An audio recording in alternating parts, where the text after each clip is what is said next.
ladies and gentlemen.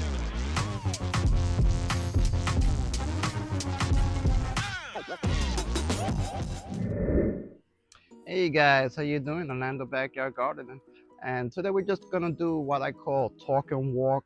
Uh, no topic in specific. I just walk around and talk about some things in my yard. So guys, just follow me. Check this out. All right, so let's start off here with these beautiful pineapples. I call them my honey kiss pineapples. There's another one right behind there. And the reason I call them my honey kiss mangoes because it's not a variety, but it's right underneath my honey kiss mango. Look at all the fruits that she's holding, guys. Look at this. That's right, y'all. It's mango time. Yep, yep. Look at that. But one thing I have to point out is that she doesn't really look well. Lost a lot of leaves. She looked like she's struggling. She is. Mango trees, when they're holding fruit, especially smaller trees, they will struggle. So right now this one is struggling. Once all the fruit comes off, she will push. She will look nice again. She'll get filled up. But I'm thinking that next season, I'm probably gonna trim off all the fruit. I'm gonna let her regrow. She's been doing this for like 3 years, and I want her to kind of re- regrow her canopy. So next season, I'm probably gonna let her skip a season, and hopefully she'll kind of look a little better in the long run. So this is Venus, and one of the reasons I haven't done videos, guys, is because I did a big mistake. This is my mistake. Yep. This is what happens when you give your trees too much loving, and this isn't the first time that I've done this. I should have known better. It was a rookie mistake that I shouldn't have done, but this is due to boron toxicity.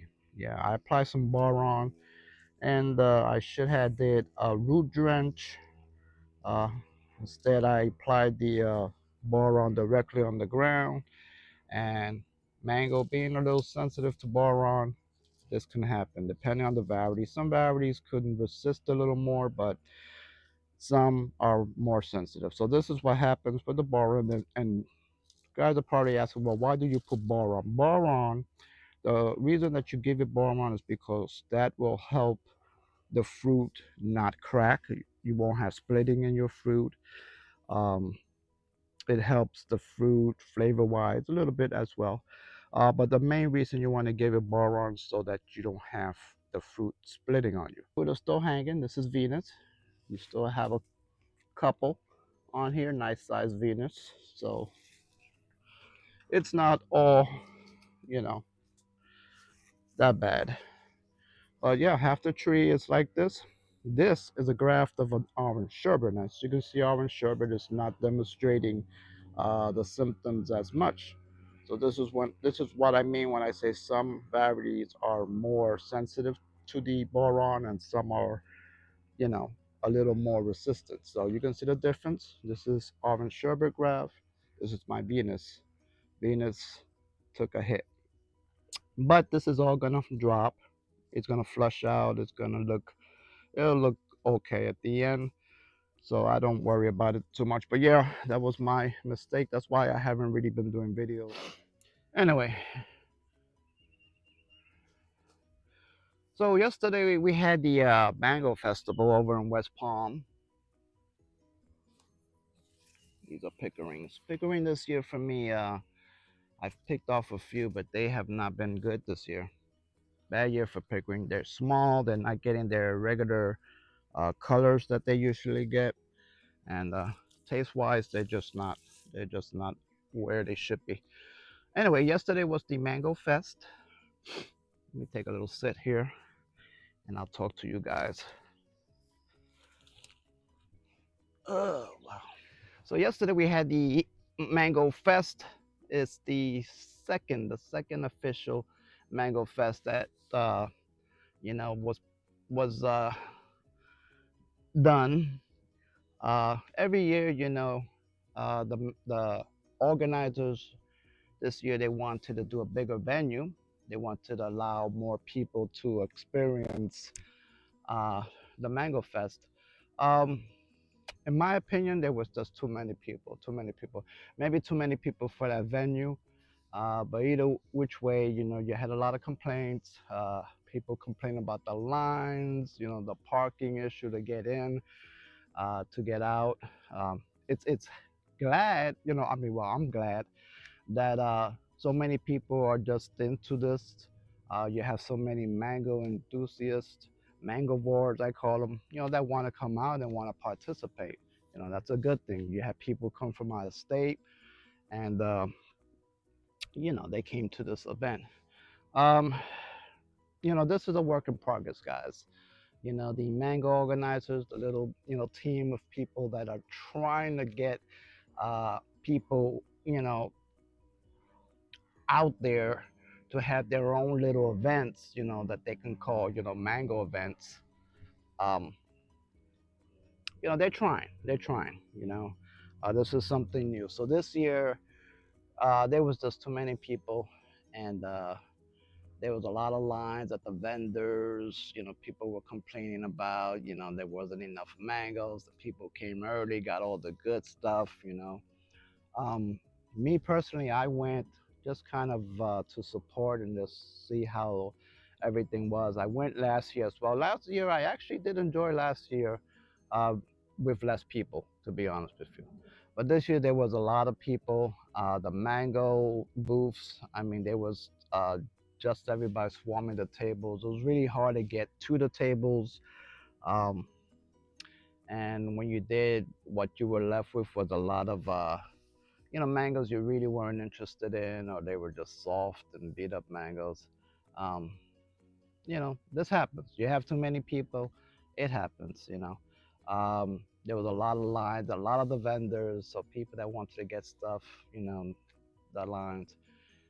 You know, when you have a lot of people, you're gonna have issues. You're gonna have a lot of issues with getting in the garage, getting out of the garage. But guys, you know, this is something that the organizers are trying to improve every year, every year. I just think this year there was just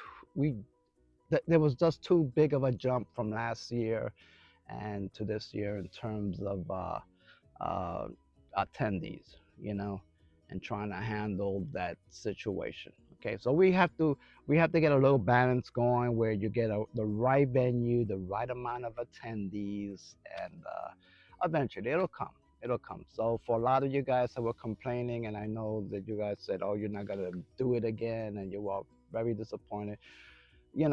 It's a work in process. This isn't something that's been going on for years. It's just not something that the organizers have a lot of experience doing. Trust me. So hang in there, guys. Hang in there. We'll get it right. It'll get fixed eventually. Just put out your issues, and they'll get around to making a list and figuring it out for the next time. But that was just my take. I didn't go to get mango fruit. I didn't go to buy trees, so it wasn't as bad for me. But I can see what was going on. I did get a few mangoes, and I experienced, that. I did want to get a few things, and I just didn't want to wait in line. So there was a few little issues, but overall, the best part of it that I found was meeting with a lot of you subscribers that actually listen to my or look at my channel. I do appreciate you guys. Thank you. Um, Jeremiah Pinto, thank you for that key tag that you made. I love it. I'm gonna post a picture. Maybe I'll put it somewhere on the thumbnail, but um, I appreciate it. I love it. So all you other guys that I met along the way from Facebook and YouTube, I appreciate you. And that's what the festival is really should be about, is being able to meet other people that you know. Um, but when you have so many people, sometimes things get muddled. There was a lot of lectures there, which are very informative. Now, um, that was another issue. A lot of people didn't know about the lectures. The lectures were upstairs in a different area, and they were on the programs that you got initially, but I think the programs may have ran out. And then the people who came in later didn't know anything about the lectures, but they were upstairs. I didn't even see the lectures myself. I saw them at the first festival. I did get to enjoy, but this I didn't even know, and I had a program, but I didn't know, and that was my fault. I was just busy looking at everything downstairs. But um, there was a few of you that did see the lectures, and the lectures are always a good thing. You can always check those out. So anyway, that was just my little take on the festival. All in all, I did enjoy it. I did enjoy meeting people, but all the little kinks, they'll get worked out. Eventually, we'll have them all worked out. Well, not me, but the organizers and people in the Mango family. It'll all get worked out eventually. Just hang in there, and hopefully next year's it'll be little better. We'll see. We'll see. Alrighty, so I'm still up here on the top of the hill. This is what I call the top of my hill. Hold on a second. Right up here in the corner of my yard. Alright, so guys, I'm on top of the hill. I can see rooftops from here. Rooftops. So yeah, I'm elevated. I checked it out. I'm actually at 105 feet elevation from your water table. So way down there in front of my house, there's a retention area, and then past that, there's actually a lake, and that's your water. That's your water level. So it'll be 105 feet down. Okay, so I'm on the hill, and I always wonder if being on the hill, if it's better for my mango trees because of the circulation, if it's more like the the climate, the environment that mango trees grow in India. They like to grow up in mountains and higher elevations. So I wonder if that's a good thing. But also, it also means that I get hit with cold up here, up on the hill as well. So moving right along. Yeah, it's mango time, guys. This is Fairchild. And Fairchild has a good amount of mangoes on the back side. Now, I did what I had mentioned to you guys before, where I cut the front of the tree down. And so the whole front part of the tree, I had trimmed that down last season. So I don't have too much fruit up in the front. But look at the back. The back where I did not trim is loaded. So if I go by that plan, um, it would mean that I would have to trim the backside this season, trim this backside, um, which I'm not gonna do. And in fact, it's not that I don't want to do it, I just can't do it because if you check this out, this whole little section here is actually orange sherbet. It's a graft that I did right here. This is the graft that I did not even 2 years ago, guys. I think I did this the last season. Uh, was it last? No, you know what? I did this last year, guys. And look how thick this graft is. This orange sherbet, man, this thing pushes out, and then it pushes out again, and it just keeps pushing, man. This thing is very aggressive, this orange sherbet. And it didn't give me any fruit this season. It didn't even flower for me, but I'm gonna leave it, and hopefully next season I'm gonna get some fruit off of it. But yeah, so now because I did that graft so high up, I actually cannot cut lower than that without losing it. But then I have some more grafts here, so I'm gonna leave it. I'm not gonna play with it. I'm just gonna let it grow. And also, this is also my backside, which would be the side that gets hit with north winds when it gets cold. So I'm thinking if I cut that back and we get a cold winter, it's not going to be good for the tree. So I'm just going to leave it. I'm not going to do any more trimming of trees except for height. And that's going to probably be it. I decided not to really prune these trees hard like that, I'm basically just going to do height management and just leave it at that. So this one, we got a few cotton candies here. and they'll probably be coming off soon. I'm sure in July they'll be coming off, maybe a few weeks. And I also have a graft, a Venus graft off here. So like I was saying, try to make sure you have grafts on your other trees. They're backups in case something happens to your original trees. But also if your original trees don't fruit, you may have a chance of getting some fruit off your grafts. Okay, so this tree itself, I have a few different varieties on here. Right now, what's currently um, fruiting was the mango and the cotton candy. So the other ones that are on here, hopefully um, next season, I will have more of them fruiting. So that's our cocktail tree. Actually, all my trees are they are multi varieties. Here's another one. This is Super Julie. I have another, as you can see, graft there, another graft here. I got a couple more grafts up there. So everything I do, try to have. You see this? This little growth. This is always something you have to watch out, guys. Take off that growth beneath your graft because you don't want that sucking energy from your scions, from your budwood. All right, that's one thing that I was try to let you guys know. So I don't talk much about my dragon fruits. These are cuttings which I have growing up. This old citrus tree stump, and hopefully next year they will be, maybe even this year. I don't know. I might get a late bloom, but hopefully next year, when they start hanging a little bit more, I might get some flowering on these. My original one, which is the one over here, she's currently flowering right now. Actually, there's a flower bud in the front that just opened last night. I didn't catch it. We have another one here, but I don't think it pollinated. I have not been pollinating these. This is a self-pollinated pollinating variety. It will pollinate itself.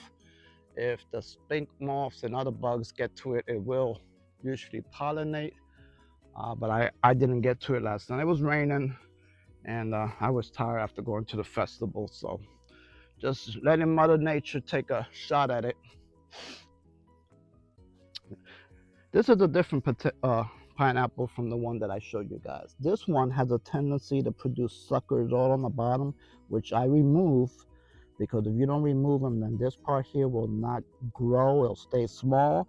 So if you want to get growth, you have this type of suckering pineapple. You want to make sure to get those suckers off, plant them elsewhere, and let this part grow out a little bit. All right, guys. So yeah.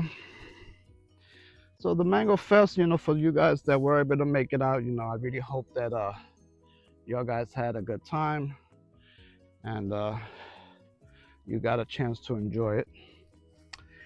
That's my little jawbone. This jawbones, they had some jawbones this size. They were selling for $50. Red scarlets, not scarlet. This is the hybrid red, but the same size they had them for 50. And then there was big ones. I saw some big ones for 400, 500, and big. I think they were 25 gallons. I'm not sure. All right, guys. So sugar apple. Now the sugar apple. Now there's this little leaf hopper, and you'll get it more some certain times of the season. But the leaf hopper, what it does, this is not the damage from the actual leaf hopper, but it's a virus that they actually carry that turns your leaves on the sugar apples, or make them turn yellow like this, or make them dry up, and that's because of the leaf hopper. But when the leaf hoppers aren't in season, if you start getting flush, then you don't see as much damage. But check this out, guys. I don't know if you guys can see, but there's a leaf hopper actually right there. I don't know if I can zoom this. See it? See that little thing there? That's a leaf hopper. Or it's the skin of a leaf hopper. But right now, the new flush that's coming out doesn't look too bad, and I'm hoping that it'll kind of flush out. I didn't get too many blooms pushing out and forming fruit, because they all, the growth that came out, the initial growth was just affected by the that little virus or whatever that the little leaf hoppers seem to spread. Um, anyway, there is one fruit up here. Let me skip. You see that guy right there? Yeah. And so that's from a graft that I have on this tree. It's the Murray graft, which, let me show you. Here is flowering. Here is going to hold some more fruit as well. The Murray graft I have found, if you guys can get hold of this scion, this is Adamoya. It's a good variety. So you can see it's flowering. It's productive. It's more productive than the tree that it's on. This tree is the kapong, the red moth, the red sugar apples. It's not very productive at all. So guys, if you ever interested in this tree, I haven't had good production with it. And then it is doing the same thing. Leaves are all like that. And this is from the initial attack of the little green leaf hoppers, which just kind of infect these trees and do all kind of stuff to it. So this is my avocado. I'm gonna have to start talking to it and talking about axes and chopping, because it needs to start producing. This is a seedling. It was initially a grafted avocado, and it got killed back, and it grew back, and it looked like it was growing above the graft line. But being that it's been a few years and no fruit, I'm gonna suspect that what I got here is the rootstock, which now has, I should point out, this is Brogden graft. This is a Brogden graft. I grafted up in the front there. I grafted another variety of avocado as well, and I think I have Oro Negro somewhere there. But hopefully next season, I won't have to chop and axe this avocado tree. Hint, hint. And wow, the grass is going. I cut some of this grass, but the rain is just gonna make it go out crazy. And guys, you know what I do with the grass and all these other plants that I have? I use them as chop and drop. I have this variegated basket plant here that just spreads and grows like crazy. But every once in a while, I have to come in and chop it down. It'll grow back. It looks ugly, but it'll grow back for them just fine. So I'm not worrying about it. This is another avocado that I have here, Oro Negro. These are small. They didn't produce anything. Hopefully this year they'll do a little bit of growing, and maybe next year I might get a little lucky. All right, so the grass. Oh, I remember what happened. I was chopping this grass and my battery died out, so I have to come back and finish these areas here. Yep, this is a loquat seedling somebody gave me. It's the Gwendolyn loquat. My mulberry here. This is the ash turkey mulberry. So this was what used to be my nectarine, one of my white nectarines, which was not very productive, and the fruit flies would get to whatever fruit that I would get. So my plan was, I stumped it, pugged it. My plan is to graft onto these. I have some other stone fruit peaches that I want to graft on here, but I'm still deciding whether that's going to happen. I don't think it is, because I have already put my P22 in its spot. So I think eventually I'm just going to hack that down. I'm not going to bother with that, because I already have scions of that tree elsewhere. So I think I'm just going to just stay with the scion, juicing all those little tangerines just got a little tiresome. I mean, I enjoy the juice, but when you got hundreds of little tangerines, you got to peel and run them through that juicer. It gets tiring. So eventually, the tree did start to get yellowing issues, maybe from greening, I don't know. But I just decided just to chop. Use that as a trellis for dragon fruit, like I did on my other one. I put a jackfruit up in the front there, see if it does anything. And this stuff, this is all gonna go into the chipper. I have a chipper shredder that I'm gonna run it all through, and it goes back down on the ground. Oh, I'm here at my pineapple pleasure. Might as well go show you guys my pineapple pleasure. There you go. Pineapple pleasure. They're not ready yet, but they will be. I think in July, a few more weeks, I should start be able to pull those off. They're bagged because I just want them to pretty much drop, and I'll just get them when they drop.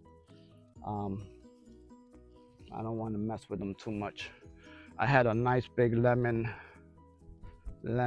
zest that my graft produced. This is the graft, the lemon zest graft. It produced a giant. It was 2 pounds when it came off, but unfortunately, because me messing around with it, it came off. It snapped off. But it wasn't ready. It did not ripen. It was 2 pounds. It was a giant, but it still was not ready. And that was another one of those kick me in the butt situations. So I don't touch them. I'm just bagging them and just leave them, let them do their thing. And when they drop by themselves, then I know that they're definitely ready. Nice Sugarloaf mango. So I won this little tag at the festival. I also won dwarf Hawaiian tree, but this is one of the tags that you can get at signsfortropical.com. Great guy, Joseph Havian. You can look him up on Facebook as well. And these signs are great. These signs are meant to put on the tree like this. You can put them on if you have different types of grafts. These are good for identifying your grafts, and they're made with hard plastic. They're good. They hold up with the elements. They're not cheap and flimsy, and they're price reasonable. So try to reach out to this guy, Joseph Havian, if you have Facebook, or go to his website, signsfortropical.com. I believe it's signsfortropicals.com. So just check that out. And this is another little mango hedge that I have here, my Phoenix Edward Sugarloaf.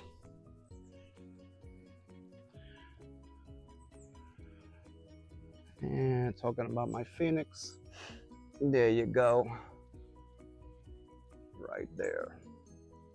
I have 4 on the tree, which is not too great considering the size of the tree. Phoenix, unfortunately, though it has great fruit, one of the complaints with Phoenix is poor productivity. So guys, Phoenix, if you can, maybe put a graft on your trees, graft maybe some Phoenix, but maybe don't invest in a full tree. I might, what I've been doing anyway is I've been grafting. There's other grafts on this tree, so hopefully next season I'll get some of those grafts to produce. I'm kind of top working that one as well as my Edward. Edward has not been productive. I know they are very productive when they are bigger trees, but I don't plan to let this one get too big. But let's see. That one's another one where I'm grafting onto. This is the Dupois Saigon.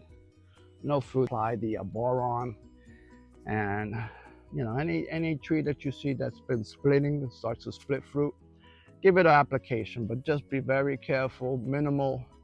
Don't go crazy like me. All right, guys. So that's it, man. Talk and walk. I think I've talked enough. This is not really a tour, guys. Look at this is my red hybrid jabo, guys. I was seeing trees that were maybe half the size of this for $450. So try a tree like this. If it was in a container, I'm imagining that's gonna be worth $800, maybe to $1,000. Then it's a fruiting tree. So yeah, $800 I guess if things get real bad, might have to be digging somebody up. And look, it's starting to flower. I'm seeing some flowering action starting. They like water, so when it rains, that's good for them. It is good. So guys, let me just swing over to the last section while we're talking. Um, so yeah, guys. So if any of you guys, went to the festival, put down your comments what you thought about it. You know, put it down in your comments. This is citrus. Yes, you can grow citrus in Florida. I tell everybody, yes, you can.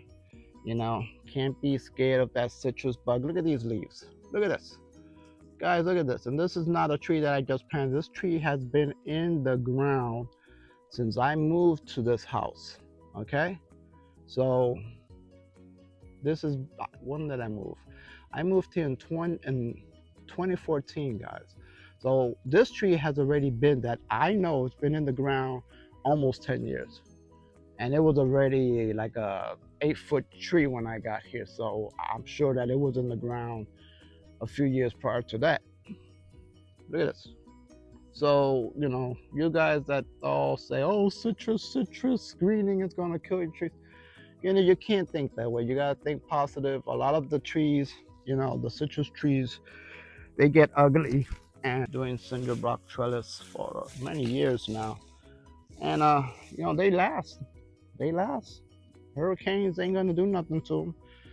And here's my little PVC top, which I put on. I have to actually come and paint it so that it'll get less brittle from the sun. I actually just put this up not too long ago because this one was starting to reach the top. So I'm going to paint it, and that'll give it a little bit more. It'll last a little longer in the sun. There she is, and there's 4 varieties on that.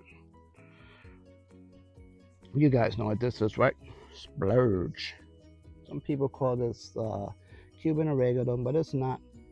It's actually what some people refer to as tissue plant, because the leaves are so soft you can use it to, wipe yourself, when you're in the wild. So, also known as purple splurge or blue spurge, has a nice fragrant smell. People use it as herbs, and it grows easily, but it can get out of control. On this side, I have sugar apple, or not sugar apple, but custard apples. I have some seedlings growing here. I've been giving them, trying to stay on top of them with the fertilizer to counterattack any of that sugar apple issue that you're getting over here. I have found that if you use a good bit of fertilizer, it'll help them. You can get that fertilizer in the system while it's starting to flush the new flush. It'll help it a little bit. All right, so here's the sugar apple, and like I said, I've been staying on top of it with the fertilizers, just to see if that'll kind of help it push out a nice flush, which seems to be working. So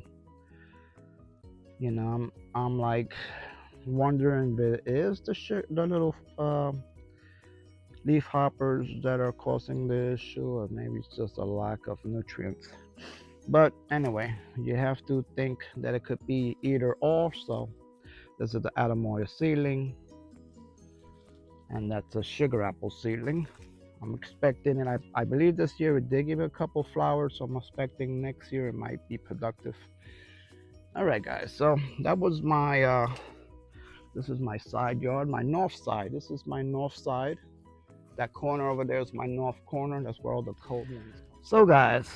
Oh, give me 1 second. Let me show you the tree that I won.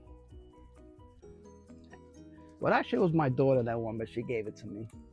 And that's my dwarf Hawaiian tree. And that's not gonna go, well, I actually don't have room, but eventually I will hopefully get it in the ground. We'll see what happens. Now I'll keep it in a pot. Being it's dwarf, I can keep that in a pot for a while. I'm just not very, I don't like to keep potted mango trees. This, guys, anybody recognize that? This is some holy basil that I bought. So I'm gonna plant this in the food forest somewhere. I want to eventually add more edibles and those type of plants into the food forest. And kind of if things go south, I can always eat my greens. So I just want to make that shout out to Tropical Tree Guide. They have a very nice website where they have a lot of information on different variety of mango trees, and just how they grow and stuff like that. You need to check them out, okay? Let me show you a little bit of their brochure, some of their marketing material that they had there at the festival. Let me show it to you.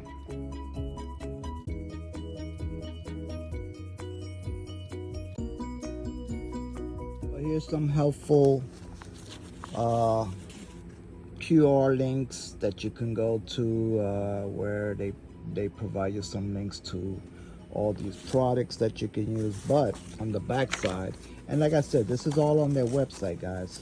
On the back side, you have a lot of like a calendar for when you have to do fertilizing, irrigation, just different things. So check them out. This is the Tropical Tree Guide, and that's their website as well. They are on Facebook. They might be on Instagram and other places, but they are on Facebook. And like I said, the website, you can go to the website as well. And they do have a lot of information out there that's going to be very helpful. So guys, check them out if you can, okay? And they're the ones that I did win the tree from. So thank you for that. Alrighty. Okay, so hopefully this is the end. I've talked a lot. That's pretty much it, guys.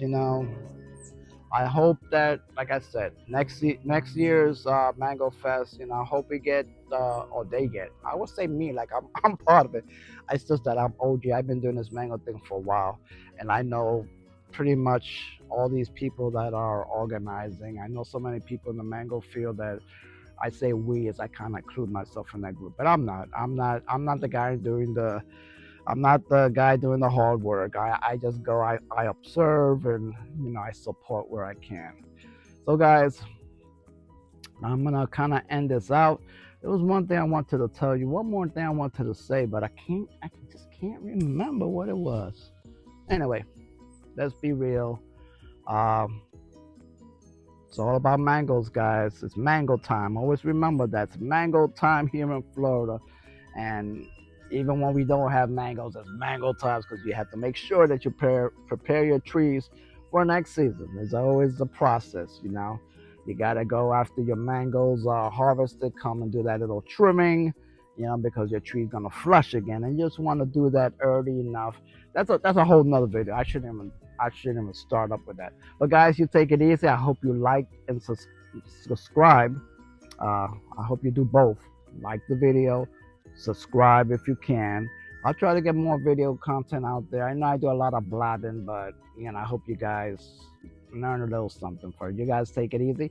Orlando Backyard Gardening signing off.